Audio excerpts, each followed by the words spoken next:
우리 앞뒤 자로 인사하겠습니다. 교회를 아름답게 세워갑시다. 교회를 아름답게 세워갑시다. 교회가 아름답게 세워져 가는 줄로 믿습니다. 21세기까지도 여전히 각광받는 이집트 고대 역사 유물 피라미드와 그 고대 문명은 프랑스가 유럽을 제패했을 때는 나폴레옹이 그 유물을 탐내었고, 대영 제국이 세계를 제패했을 때는 영국이 그 유물들을 탐낼 만큼 세계 역사 중에 보물 중에 보물입니다. 그리고 오늘날 21세기까지도 세계 많은 관광객들, 역사학자들은 여전히 이집트의 피라미드와 그 유물들을 보기 위해 끊임없이 몰려가고 있습니다. 엄청난 장소죠, 피라미드. 정말 기원전 1500에서 2500년이라는 장고한 역사, 오늘 우리 시점에서는 무려 4000년 전에 감히 오늘 이 시대의 과학 문명도 엄두도 내지 못할 건축물을 완성했다는 것은 불가사의입니다. 뭐 오늘 아파트 뭐 세우고 뭐 이렇게 하지만 오늘 기술로 피라미드 못 만들어요. 너무 신기하지 않아요? 기술이 더 나아져야 되는데 기술이 더 쪼그라들고 있는 거예요, 사실은. 피라미드 못 만들어요.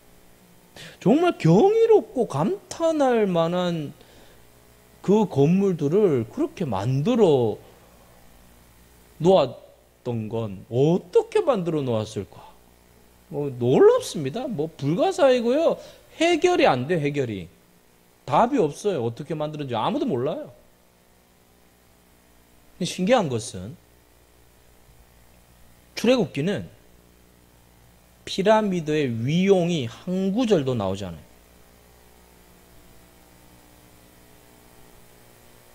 피라미드의 피도 안 나와요, 성경은.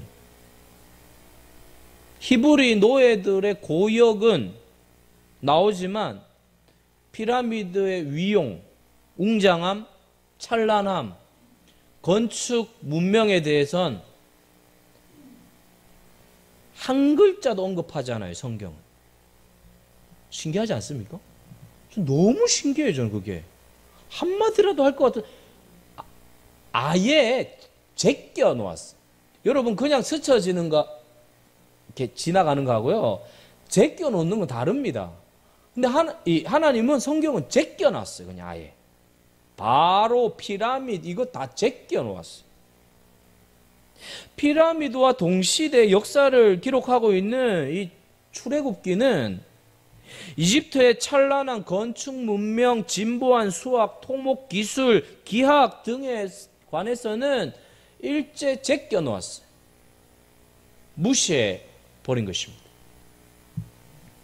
이런 점에서 사도 바울도 마찬가지입니다. 사도 바울이 전도 여행을 다녔던 에베소, 아테네, 고린도는요, 성지순례를 가서 볼 때도 그 문명과 건축 기술이 경탄하는데 사도 바울은 그 문명에 대해 일체 언급하지 않아요.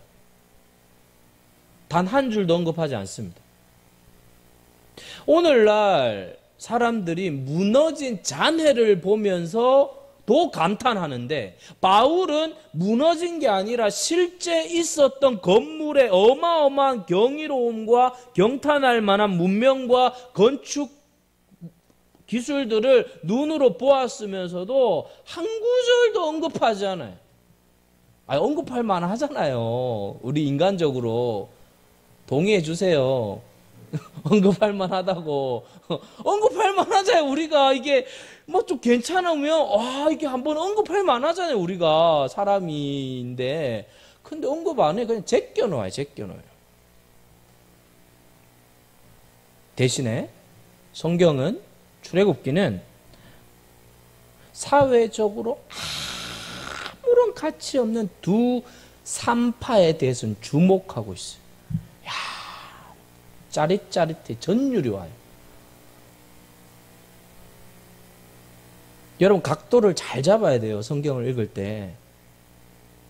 진짜 힘 있는 사람이 주목하는 게 뭔지 봐야 돼요. 진짜 힘 있는 분이 누구예요? 하나님이잖아요. 하나님은 바로 피라밋 뭐 대단한 거 다 제껴놨어요. 그런데 그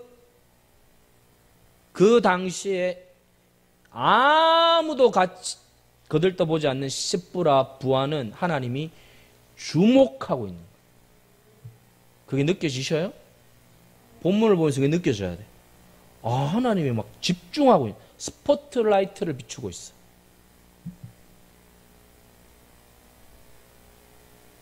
피라미드와 이집트의 문명들은 다 십부라 부하의 배경이라는 거예요. 배경. 그 당시 파라오와 히브리 산파의 신분의 차이는요, 오늘날로 치면 빌 게이츠와 일용직 근로자와 똑같아요. 일용직 시급 근로자와 빌 게이츠. 표정 보니까 감이 오네요, 여러분. 감이 오네. 감이 와야 돼. 게임이 안 되잖아요. 그런데 빌 게이츠를 제껴놓고 일용직 시급 근로자에게 집중하고 있는 거예요. 스포트라이트를 성경은 여기다 갖다 대고 있는 거예요.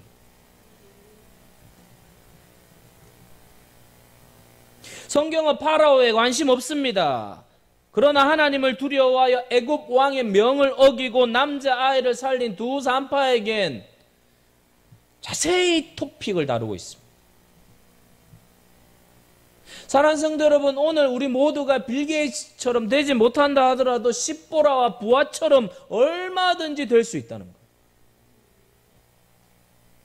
성경과 하나님은 구원의 역사와 생명의 역사에 주목하신다는 것입니다. 구원의 역사는 다른 말로 생명의 역사라는 것입니다. 하나님은 멸망하는 세상에 구원을 베푸시고 생명을 베풀고 계시는 줄로 믿습니다. 성경과 하나님이 피라미드와 파라오를 일체에 무시하고 일용직 시급 근로자에 불과한 두 늙은 산파 십보라와 부하에게 주목하는 것은 그들을 통하여 지금 구원과 생명의 역사가 일어나고 있다는 거예요.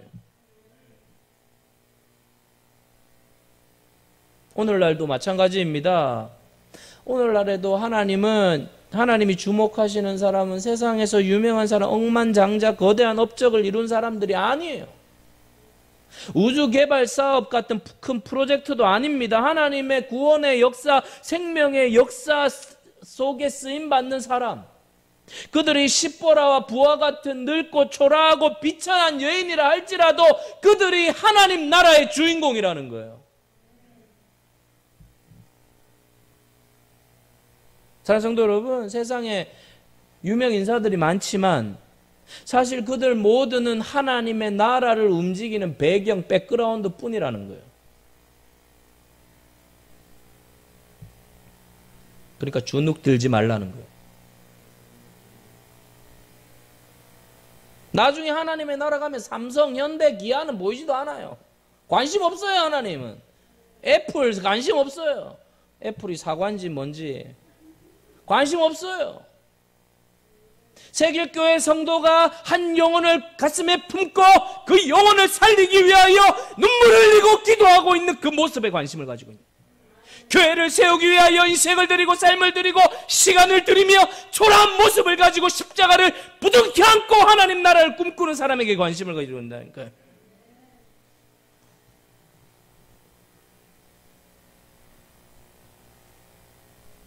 이게 확신이에요. 확신.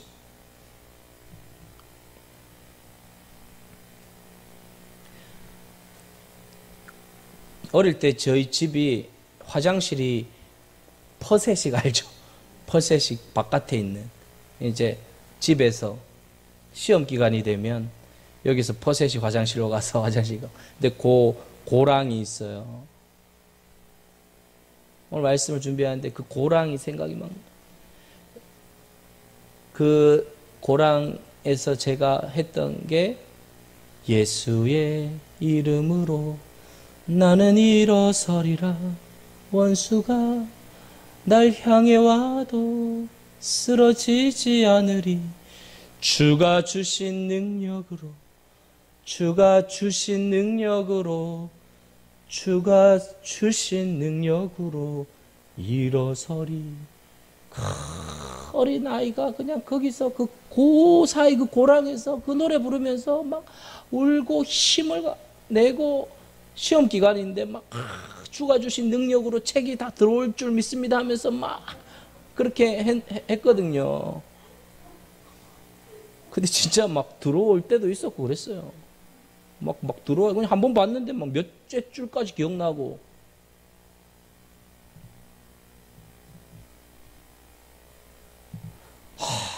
그때 찬양 부른 게 어제 같거든요. 그 시골에 그 퍼셋이 화장실로 걸어가고 있는 그 내가 어제 같은데, 가만 생각해보니까 이 갭이 사실은 이게 연결이 또 안 되는 거예요. 지금 내 모습과.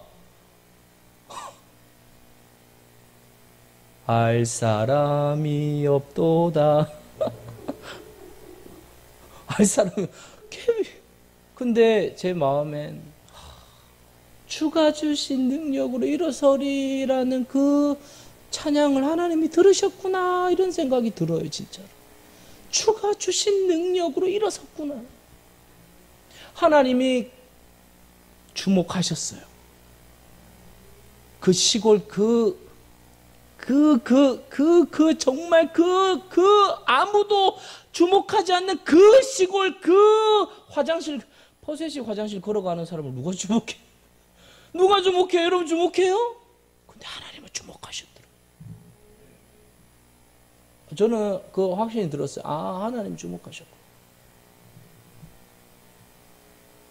오늘 십보라 부와 같은 하나님 나라의 주인공의 하나님의 눈과 귀가 그들에게 향해 있음에도 불구하고 주눅 들어 있다는 거예요. 주눅 들어 있어요. 왜냐하면 세상은 방송, 언론, 학교, 강의실, 모임, 사람들의 대화, 심지어는 교회까지도 끊임없이 세속적 가치관을 주입시키고 있기 때문이죠. 뭐니 해도 머니야. 그 사람 연봉이 장난 아니야. 저 건물의 위용을 좀 봐. 무슨 시크릿이란 자기개발 서적이 수백만 권이 팔렸대. 그래서 십보라 부와 같은 하나님 나라의 숨은 주인공들이 세상의 가치 기준 강요에 주눅이 들어서 토끼나 두더지처럼 땅굴을 파고 들어가서 숨어 있다는 것입니다. 그래서 사랑하는 성도 여러분, 주눅 들지 마시기를 바랍니다. 우리는 성령 충만해서 가슴을 펴고 내가 하나님 나라의 주인공이야 라는 자부심을 가지고 살아야 될 줄로 믿습니다. 그게 중요해요. 그게 너무 중요해요. 그 자부심. 내가 하나님 나라의 주인공이다. 여러분 주인공이세요. 여러분 주인공이세요. 여러분 들러리 아니에요. 그냥 뭐 온 게 아니에요. 영상으로 예배 드리면 들러리 아니에요. 주인공이세요. 다. 세계교회 오는 분들은 다 주인공이에요. 다 주인공이에요. 어떤 모양이든 하나님이 사용하십니다. 사용하셔요. 사랑하는 성도 여러분, 신약 성경을 여는 등장하는 두 여인도 나옵니다. 엘리사벳과 마리아입니다. 출애굽기의 십보라와 부하의 두 여인의 이야기로 시작하는 것처럼 누가복음에도 엘리사벳과 마리아 두 여인의 이야기로 시작되죠. 엘리사벳과 마리아가 예수님 족보에 등장했던 4명의 여인처럼, 또한 십보라와 부하처럼 구원과 생명의 역사에 순종하며 동참했던 여인이었습니다. 십보라와 부하 그리고 예수님의 족보에 등장하는 4여인 모두 자기 목숨을 걸고 구원과 생명의 역사에 동참한 것처럼 엘리사벳과 마리아도 자기 목숨을 걸어 구원과 생명의 역사에 동참한 것입니다. 처녀인 마리아가 임신한 것에 순종한 것은 자기 목숨을 건 것이었습니다. 임신한 게 처녀가 임신한 게 드러나면 지금도 그런데 그 당시는요 그냥 돌에 쳐맞아 죽는 거예요. 그냥 끝나는 거예요. 모세율법에. 근데 그것을 비호한 엘리사벳 역시 목숨을 건 생명에 동참한 역사였습니다. 생명의 역사, 구원의 역사를 이루는 데는 반드시 대가가 요구된다는 거예요. 그래서 예수님은 자기 목숨을 얻는 자는 잃을 것이요 잃는 자는 얻을 것이라고 이야기하는 거예요.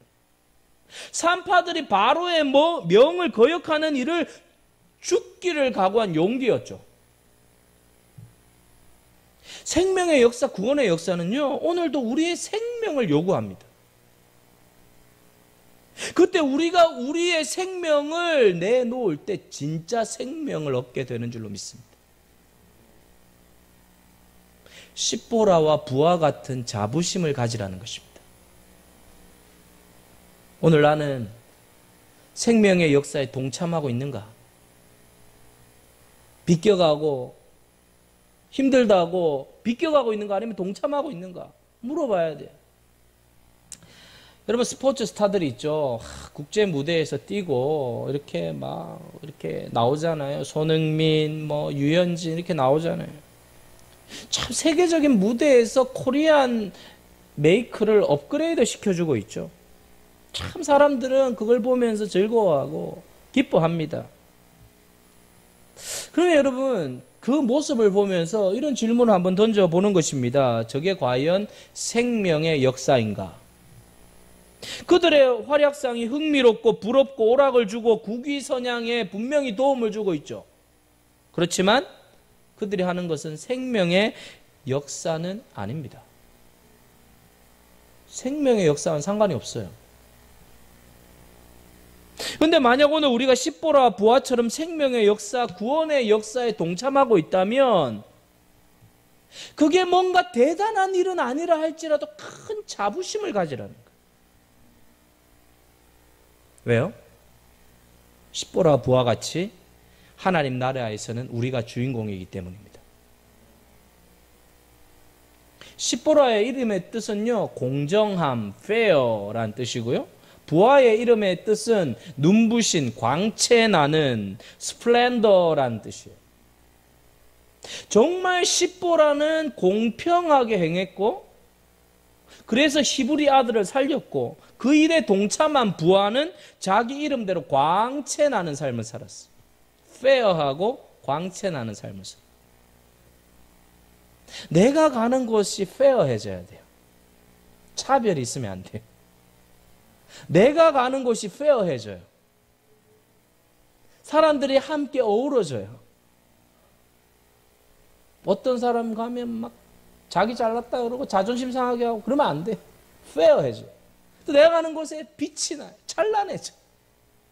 내가 갔는데 어두침침 검은띠 이렇게 되면 안 돼. 찬란해. 밝아져야 돼. 사람들이 밝아져. 십보라와 부하 이름의 뜻이 페어하고 찬란하다라는 것입니다.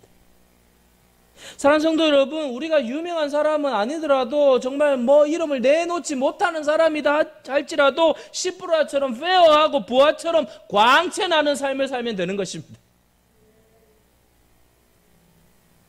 내가 생명의 사역에 동참하고 협력할 때 그런 역사가 일어난다는 거예요. 뒷짐지고 있지 않아요. 참여하는 것입니다. 나 자신을 드리는 것입니다. 던지는 거예요. 자기를 던진 거예요, 여러분. 그러니까 페어하고 광채가 나는 거예요. 빛이 나는 거예요. 홍해에서 애굽의 군대가 뒤쫓아오잖아요. 근데 애굽의 군대가 물에 빠져 죽을 때 출애굽기 14장 27절에서 이렇게 이야기합니다. 여호와께서 애굽 사람들을 바다 가운데 엎으시니라고 되어 있어요. 이 엎으시니가 무슨 말인가 하면 하나님께서 손가락으로 튕기셨다. prick off 이렇게 돼 있어요. 하나님 손가락. 너무 재미지 않아요? 하나님이 엎으셨다를 원문에서는 튕겼다. 와, 전 너무 재밌어요. 그 애굽의 군대를 하나님이 손가락으로 튕기니까 다 물에 빠져 죽은 거예요. 할렐루야. 너무 재밌지 않아요? 하나님 아버지, 우리의 대적들을 다 튕겨 주시옵소서. 하나님 아버지, 코로나 바이러스를 하나님께서 플링크 오프, 튕겨주시면 싹 사라질 줄로 믿습니다. 재밌어요. 성경 이 맛에 보는 거예요. 하나님이 튕기시니까 엎으셨다는데 한글 성경으로는 도무지 뭐 별로 와닿지 않잖아요. 근데 하나님이 튕기니까 물로 다 덮고 그냥 끝나버렸다. 무슨 말입니까? 아무리 대단한 애국 군대도 하나님 앞에서는 식은 죽 먹기라. 아무리 엄청난 고통과 고난과 어려움과 아픔이 있어도 하나님 앞으로 가지고 나아가면 식은 죽 먹기가 되는 줄로 믿습니다. 주여 튕겨 주시옵소서. 우리 다 같이 한번 튕겨 봅시다. 시작. 튕겨 보세요. 그렇죠. 하나님께 튕기니까 여러분 마음속에 튕겨내고 싶은 걸 생각하고 튕겨야 돼요. 튕겨내고 싶은 걸 생각했죠? 생각했죠? 자, 다 없어집니다. 시작. 예, 튕겨졌어요. 저 보세요. 집사님 막 이렇게 튕기잖아요. 이렇게. 손가락으로 튕기니까 애국군데 이렇게 돼요. 하나님이 역사하신다라는 것입니다. 초라한 백성들, 아무도 주목하지 않는 사람이지만 그렇지 않아요. 하나님이 주목하세요. 하나님 보고 계세요. 여러분 가정에 집요한 문제, 아픔, 고통, 산재에 있는 것, 정말 쌓여 있는 것, 내가 도무지 내 눈으로 보았을 때는 해결될 것 같지도 않고 어떻게 될 것 같지 않지만 아니에요. 하나님이 튕기시면 되는 거예요. 하나님이 엎으시면 되는 거예요. 엎으시면 되는 거예요. 그러니까 하나님의 손이 한번 튕기니까 애굽의 군대들이 다 끝나버리는 거예요. 무슨 말입니까? 우리 하나님은 어마어마한 권세가 있는 분이시라 것입니다. 여러분 믿습니까? 믿습니까? 하나님은 권세가 있어요. 그냥 뒤짐지고 계신 분이 아니라 그 말이에요. 능력 있는 분이에요. 권세가 있는 분이에요. 주님이 역사하시면 될 줄로 믿습니다. 사랑하는 성도 여러분, 사무엘상 25장 29절에 보면 이렇게 되어 있습니다. 한번 읽어보겠습니다. 시작. 사람이 일어나서 내 주를 쫓아 내 주의 생명을 찾을지라도 내 주의 생명은 내 주의 하나님 여호와와 함께 생명싸개 속에 쌓였을 것이요 내 주의 원수들의 생명은 물매로 던지듯 여호와께서 그것을 던지시리이다. 보세요. 내 주의 생명은 생명싸개 속에 쌓여 있다는 거예요. 여러분 우리는 하나님의 생명싸개 속에 쌓여 있습니다. 안전하다는 거예요. 두려워하지 말라는 거예요. 자, 우리 이제 새벽마다 또 철야 때마다 또 우리 세길교회 성도들을 위해 기도할 때 하나님 우리 세길교회 성도들 생명싸개로 쌓아 주시옵소서. 이런 기도를 해요. 이 코로나 시대, 어렵고 힘든 시대 하나님이 생명싸개로 쌓아주시면 안전할 줄로 믿습니다. 힘든 성도 있어요. 어려운 성도 있어요. 답답한 성도 있어요.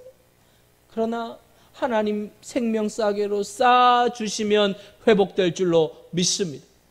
원수들은 물매 던지듯이 여러분 물매 던져보셨어요? 얼마나 쉬워요. 어렵지 않아요. 내 힘으로 하려고 하니까 어렵죠. 내 힘으로 하려고 하니까 답답하고 안 되는 거죠. 하나님이 도와주시면 물매 던지서 해결되는 거예요. 해결되는 거예요. 요한일서 4장 4절도 읽겠습니다. 요한일서 4장 4절 시작. 자녀들아 너희는 하나님께 속하였고 또 그들을 이겼나니 이는 너희 안에 계신 이가 세상에 있는 자보다 크시. 할렐루야. 저 이 구절 너무 좋아요. 너희 안에 계신 이가 세상에 있는 자보다 크십니다. 하나님께서 담대함을 주는 말씀들을 가득가득 채워 놓았습니다. 문제는 이것이 내 피부에 내 마음에 실감 나도록 믿어져야 합니다. 그 말씀이 약속의 말씀이 실감나게 믿어지려면 내가 평소에 성령과 말씀으로 충만해져 있어야 된다는 거예요. 여러분, 그 약속이 실감나게 믿어지지 않고 세상이 두렵고 무서워서 내가 토끼굴로 황급히 도망가서 숨는 현실이 벌어진다면 지금 이 성령과 말씀의 약효가 떨어진 거예요.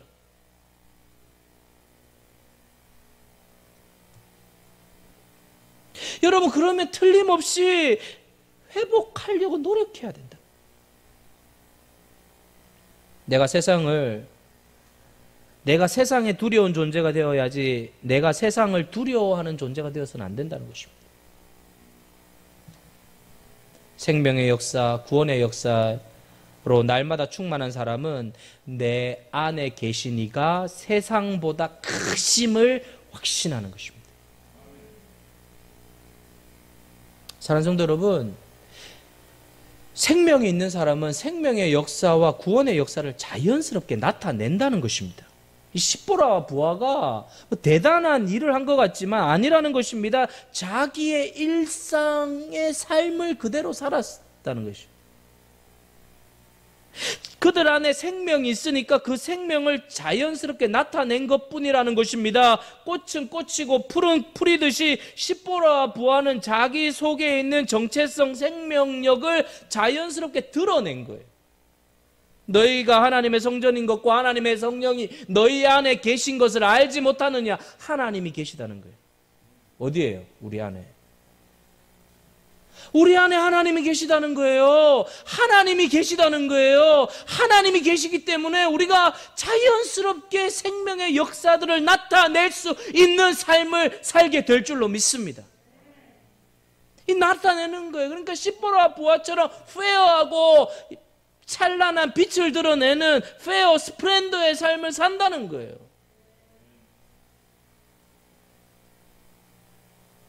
사탄의 역사는 어둠, 분열, 다툼, 그냥 칙칙해요. 칙칙해.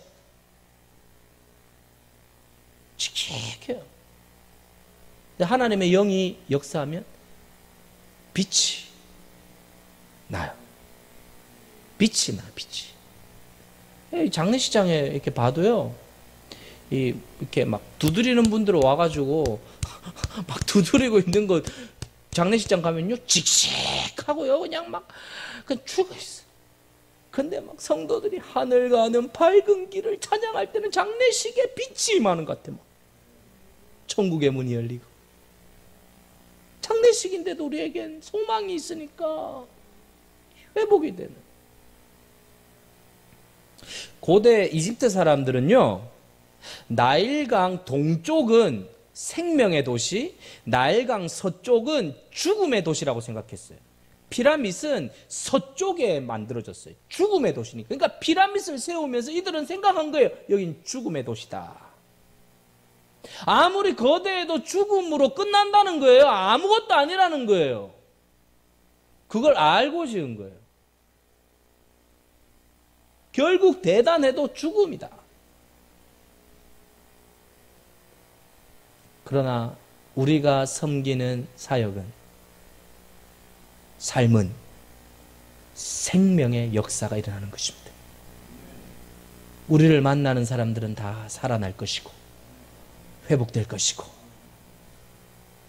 그러니까 피라밋은 죽음의 역사를 이야기하는 피라밋은 성경 관심을 가지지 않아요.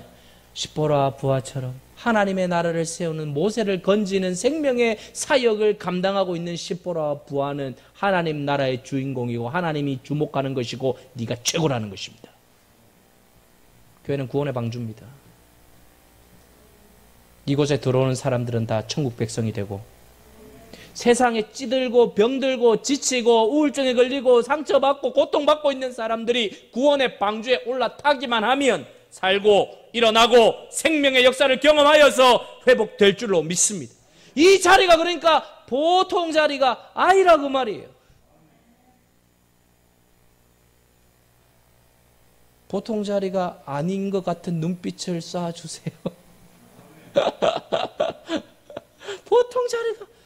그러니까 여러분, 이걸 계속 이 생명의 역사들이 일어나도록 우리가 힘을 모으고 애를 쓰고 나가. 절대로 교회에서 분열이 일어나서는 안 돼요. 언제나 하나가 되도록 지켜야 됩니다. 그냥 조금 양보하면 돼요. 사실은요. 조금만 양보하면 돼요. 그냥 내가 조금만 양보하면요. 아, 당신이 옳습니다. 이렇게 해주면 돼요. 네가 옳니, 내가 옳니, 네가 옳니, 내가 삑 돌아서면 이제 그때부터 이제 막 이게 바늘 구멍이 됐는데 시간이 지나잖아요. 그게 태평양처럼 벌어져요. 와, 사람과의 관계 그렇대. 요만큼 벌어졌는데 조금 지나니까 태평양이야 벌써. 오고 가지 못해. 그러지 말고 권사님이 옳습니다. 장로님이 옳습니다. 집사님이 옳습니다. 이렇게 해주면 돼요. 진리를 가지고 엉뚱하게 가르치면 생명 걸고 싸워야 돼요. 그러나 카페트 색깔을 파란색으로 할까요? 빨간색으로 할까요? 빨간색이 더 좋고 파란색도 좋고 우린 다 좋습니다. 이렇게 하면 되는 거예요. 그럼 싸울 필요가. 그래야 찬란하게 교회가 서가는 것입니다.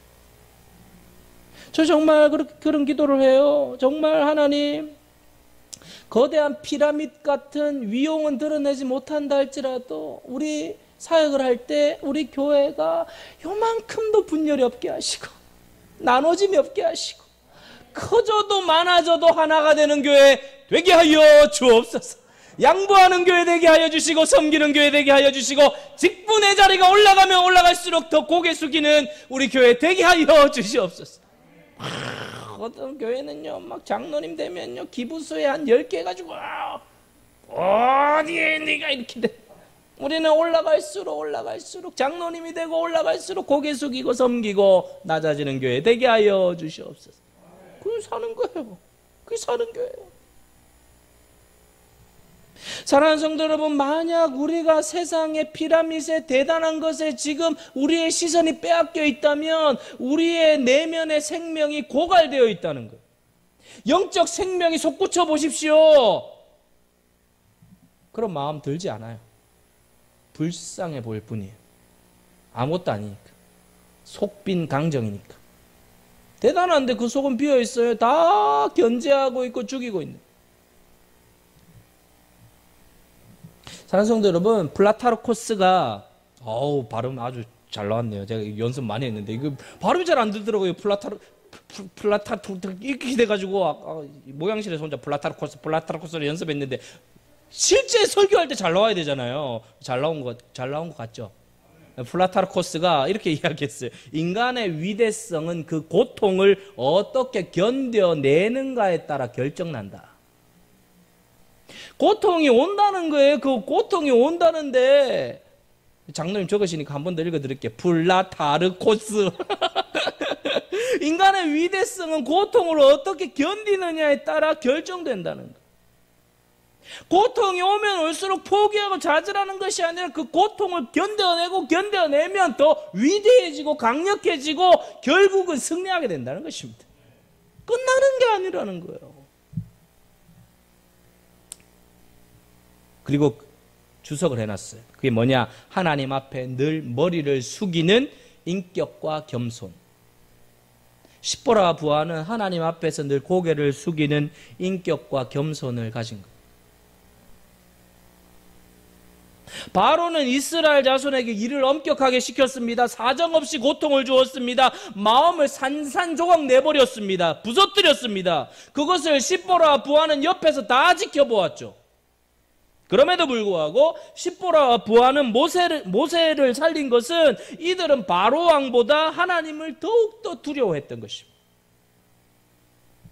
이것이 바로의 위협보다 믿음을 택하도록 만든 담대함이었던 것입니다. 사랑하는 성도 여러분, 성경은 말세에 고통이 임한다고 이야기합니다. 마태복음 24장 21절을 읽겠습니다. 시작.